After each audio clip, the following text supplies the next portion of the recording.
चंद्रनगर राज्य, जहाँ 3 भाई रहते थे। बड़े का नाम भीमा, मंझला का नाम लल्लन और सबसे छोटे भाई का नाम था भोला। पिताजी गुजर चुके हैं, तीनों भाई का विवाह भी हो गया। आज तीनों भाई पिता की संपत्ति का बंटवारा कर रहे हैं। आहा, देखो भाई, मैं सबसे बड़ा हूँ, इसलिए मैं बंटवारे का काम करूँगा। बोलो, तुम लोगों को मंजूर है?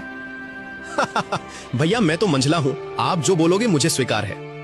भैया आप दोनों तो मेरे बड़े भैया हो, मैं तो सबसे छोटा हूँ। आप लोग जो फैसला करोगे मैं उसे स्वीकार कर लूंगा। पिता के जाने के बाद आप दोनों को मैं पिता स्वरूप मानता हूँ। तो फिर ठीक है, सबसे पहले हम खेतों का बंटवारा करते हैं। देखो भाई, हमारे पास 2 खेत हैं और एक मेड़ है। हम लोग 3 भाई हैं, इसलिए 2 खेत में से एक मैं और एक मंझला लल्लन का होगा और बचा मेड़ छोटा भाई यानी कि भोले का होगा। अरे वाह, बहुत अच्छा निर्णय है भैया, मुझे मंजूर है। कहो भोला, तुम तो चुप हो गए, क्या तुम्हें मंजूर नहीं? नहीं नहीं भैया, आप जो कहेंगे वह मुझे मंजूर है। अच्छा तो ठीक है, अब बारी आती है हमारे पिताजी द्वारा लगाए गए आम के पेड़ का। चलो अब आम पेड़ के पास चलते हैं। अब तीनों भाई आम पेड़ के पास आते हैं। आम के पेड़ में 2 डाली है, दोनों डालियों में आम के फल लदे हुए हैं। देखो भाई, ये है आम का पेड़।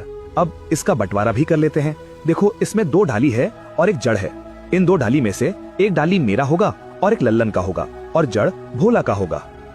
बहुत अच्छा भैया, ये फैसला भी मुझे मंजूर है। आप लोग तो बड़े हो, मैं तो सबसे छोटा हूँ। मैं भला आप लोगों के बात को कैसे टाल सकता हूँ? मुझे भी मंजूर है भैया। अब तीनों भाई घर के पास आते हैं। अब घर का बंटवारा भी होना है। तो फिर ठीक है, अब बारी आती है इस घर की। इस घर में 4 कमरे हैं और एक छत है। 2 कमरा मेरा होगा और 2 कमरा लल्लन का, और जो खप्पर का छत बच जाएगा वो भोला का होगा। भीमा के इस फैसले से भोला बहुत दुखी हो जाता है, फिर भी बड़े भाई का फैसला मानकर वो कुछ नहीं कहता है। इस तरह घर का बंटवारा भी पूरा हो जाता है। अरे भैया, खेत पेड़ और घर के बाद और एक जरूरी चीज तो आप भूल ही गए। अरे लल्लन, वो क्या जरूरी चीज है जो मैं भूल गया हूँ? क्या तुम मुझे याद दिला सकते हो? भैया, पिताजी ने हम तीनों भाइयों के लिए कुछ रुपए पैसे भी तो छोड़ गए हैं, आप उसे कैसे भूल सकते हो? अरे हाँ, याद आया, जरा रुको, मैं अभी लेकर आता हूँ। बड़ा भाई भीमा घर के अंदर से एक मटका लेकर आता है, जिसमें कई सिक्के भरे थे और उनमें से कुछ पुराने जमाने के सिक्के भी थे। देखो भाइयों, इसमें से 2 प्रकार के सिक्के हैं। एक जो अभी वर्तमान में चल रही हैं, वहीं दूसरा जो हमारे दादा के दादा के दादा जमाने के हैं, यानी कि बहुत पुराने जमाने के सिक्के हैं, जो कि कुछ अजीब धातुओं के साथ बनाया गया है। तो भैया, अब इन सिक्कों का कैसे बंटवारा करोगे आप? तो सुनो, अभी के जमाने में जितने भी सिक्के चल रहे हैं, उन सिक्कों को मैं और मंझला भाई लल्लन का होगा, और जो सिक्के बहुत पुराने हैं, जो कि पुराने धातुओं से बनाए गए हैं, वो भोला का होगा। इस तरह दोनों भाई रुपए पैसे को भी ले जाते हैं।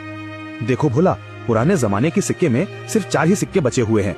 तुम चाहे तो इन 4 सिक्कों को ले जा सकते हो। और बहुत ही पुराने जमाने के 4 सिक्के भोला को देते हैं। भैया आप दोनों तो सारे रुपया पैसे ले लिए। अगर मेरे तकदीर में ये सिर्फ 4 रुपया ही लिखा है तो मैं उसे स्वीकार करता हूँ। भोला अपने हिस्से के 4 सिक्कों को लेकर घर के अंदर जा ही रहा था कि तभी बड़ा भाई रोक कर कहता है, अरे भोला, तू पगला गया है क्या? तूने सुना नहीं? बंटवारा हो गया है। अब इस घर में हम रहेंगे। तुम्हारा हिस्सा तो छत में है, तुमको तो बंटवारा छत में दिया गया है। अब तुम उस खप्पर छत में जाकर रह सकते हो। इस घर के अंदर अब तुम नहीं रह सकते। अब ये घर हम दोनों का हुआ। भैया आप ही कैसी बातें कर रही हो? मैं कहाँ जाऊँगा? मेरा तो अभी अभी शादी हुआ है, मैं कहाँ रहूँगा भैया? अरे भोला भाई, ये तो तुम्हें पहले सोचना था ना, जब बंटवारा चल रहा था। अब पछताए क्या करें जब चिड़िया चुग गई खेत। दोनों भाई ने भोला और उसकी पत्नी को घर से धक्के मारकर बाहर कर दिया। वहीं दोनों पति पत्नी गांव के तालाब किनारे अपनी एक छोटी सी कुटिया बनाकर रहने लगे। हे भगवान, यह हमारे साथ क्या हो रहा है? अब ना घर का रहे ना घाट का, कैसे चलेगा जीवन? 2 वक्त की रोटी तो छोड़ो, एक रोटी भी नसीब में नहीं है। अब रोते जाओ, जी भर के रोते रहो। अकल तो तुम्हारी घास चढ़ने गई थी, मेरी मती मारी गई थी जो मैंने तुम्हारे साथ विवाह किया। मेरी तो किस्मत ही खराब है। बड़े भाई बोलकर तुमने कुछ ज्यादा ही इज्जत दे दी। देख लिया नतीजा, अब भुगतो। पद्मा, वह दोनों मेरे बड़े भाई थे। अब बताओ भला मैं उनसे कैसे सवाल जवाब करता? अच्छा, तुम्हारे बड़े भाइयों ने तो अपने छोटे भाई के लिए कुछ नहीं सोचा, सब कुछ तो रख लिया। तुम्हारे हिस्से में क्या दिया है? खेत के नाम पर मेड़ दिया है और पेड़ के नाम पर जड़ दिया है, घर के नाम पर छत दिया है और पैसे के नाम पर ये आदम जमाने के 4 सिक्के दिए हैं। पद्मा, अब बस भी करो, और कितनी ताने मारोगी? अब छोड़ो उन बातों को।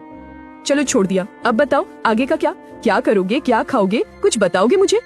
अब मैं क्या करूं पद्मा, अब तो मेरे पास कुछ भी नहीं है। एक काम करता हूँ, मैं मुखिया के पास इन पुराने सिक्कों को लेकर जाता हूँ। शायद इन सिक्कों के बदले मुझे कुछ नया सिक्का मिल जाए। भोला बड़ी उम्मीदें के साथ उन 4 सिक्कों को लेकर मुखिया के पास जाता है। अरे भोला, तुम यहाँ? बताओ कैसे आना हुआ? मुखिया जी, मेरे पास यह सिर्फ 4 सिक्के ही हैं। क्या आप इन सिक्कों के बदले मुझे कुछ नए सिक्के दे सकते हैं? अरे भोला, ये सिक्के बेकार हैं, अब ये चलन में नहीं रहा। भला तुम्हें इन सिक्कों के बदले कौन पैसे देगा? सच में तुम बहुत भोला हो। अब मैं क्या करूं? हे भगवान, मैं तो बर्बाद हो गया, मेरा सब कुछ लूट गया। अब देखो भोला, मैंने भी तुम तीनों भाइयों के बंटवारे की बात सुनी है। सुनकर बहुत बुरा लगा। दोनों भाइयों ने तो सब कुछ ले लिया और बदले में तुम्हें कुछ नहीं दिया। ऊपर से उन निर्दयी भाइयों ने तुम्हें घर से भगा भी दिया। हे भगवान, ऐसा भाई तो दुश्मनों को भी ना मिले। अभी क्या करूं मुखिया जी? लगता है मेरी तकदीर में कुछ नहीं है, मेरा मर जाना ही ठीक है। तुम्हारी दुख मुझे देखा नहीं जाता भोला, पता नहीं क्यों। वैसे तो मैं किसी के ऊपर दया नहीं करता, फिर भी तुम्हारा दुख देखकर मेरे जैसे कठोर दिल भी आज पिघल गया। एक काम करो भोला, कल से तुम और तुम्हारी पत्नी मेरे खेतों पर काम करो। मैं जितना मजदूरी दूसरे मजदूरों को देता हूँ, उससे ज्यादा मजदूरी मैं तुम दोनों को दूंगा। वैसे भी तुम्हारे पास अभी कोई काम नहीं है। हाँ मुखिया जी, मैं आपके यहाँ काम करूंगा, मेरी पत्नी भी काम करेगी। ठीक है भोला, तो फिर कल सुबह से खेत पर काम के लिए आ जाना। और ये तुम अपने सिक्के अपने पास ही रखो, शायद यही तुम्हारी 4 रुपए की तकदीर वाली निशानी है। भोला उदास होकर वापस अपने कुटिया पर आता है। भोला की पत्नी रास्ता देख रही थी। भोला अपनी पत्नी के पास आकर सारी बातें बताने लगता है। अब यही दिन देखना बाकी था, अब हमें दूसरे के खेतों में काम करना पड़ेगा। हाय रे मेरी किस्मत। अब देखो पद्मा, तुम ज्यादा ज्ञान मत दो, हमें काम मिला है, कल से काम पर जाना है। इस तरह दिन गुजरता गया। भोला और पद्मा अब मुखिया के खेतों पर काम करने लगे। रोजी रोटी का एक जरिया उन्हें मिल गया। खेतों पर फसल लहलहाने लगी। अरे भैया, इस साल तो हमारा फसल बहुत अच्छा हुआ है। हाँ भाई, इस साल तो बहुत ज्यादा फसल हुआ है, इस साल बहुत आमदनी होगा। अब चलो भैया, अब घर चलते हैं, कल सुबह फिर आएंगे।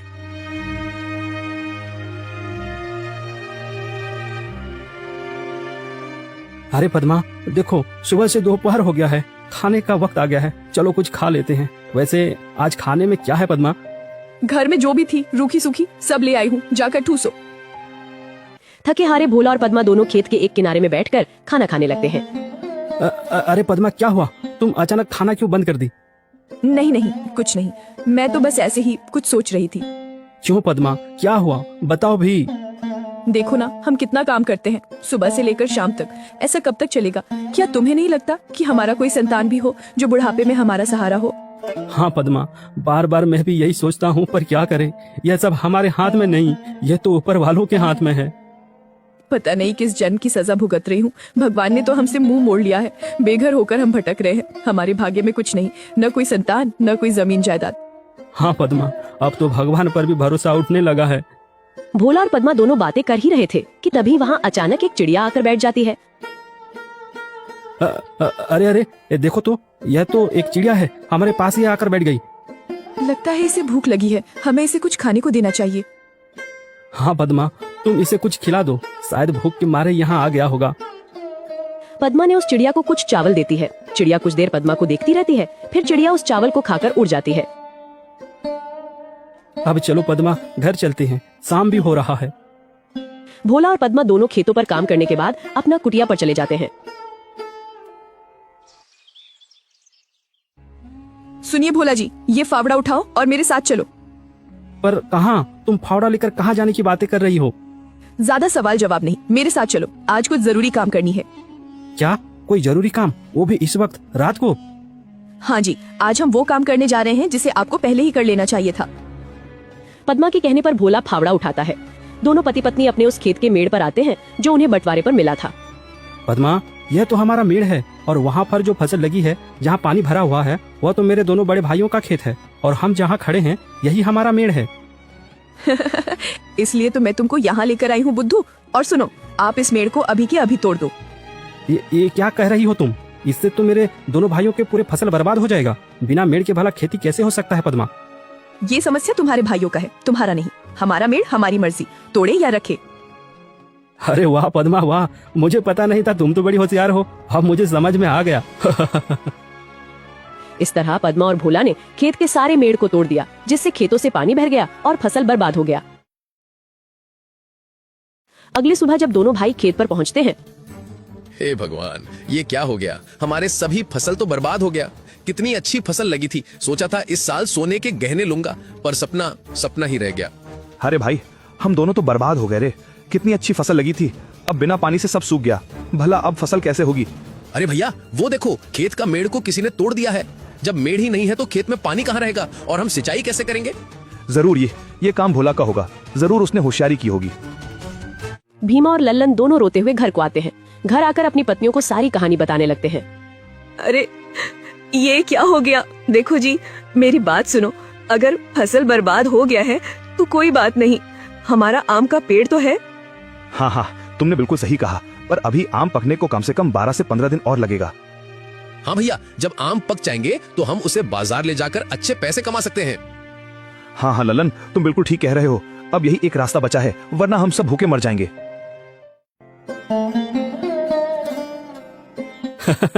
अरे पद्मा, तुम तो कमाल कर दिया, मेड़ तोड़ दिया। जैसी करनी वैसी भरनी, ये उन्हीं के कर्मों का फल है। सुनो जी, आज रात हमें और एक काम करना है। अरे पद्मा, इस बार क्या करना है? अरे बुद्धू, तुम अब देखते जाओ।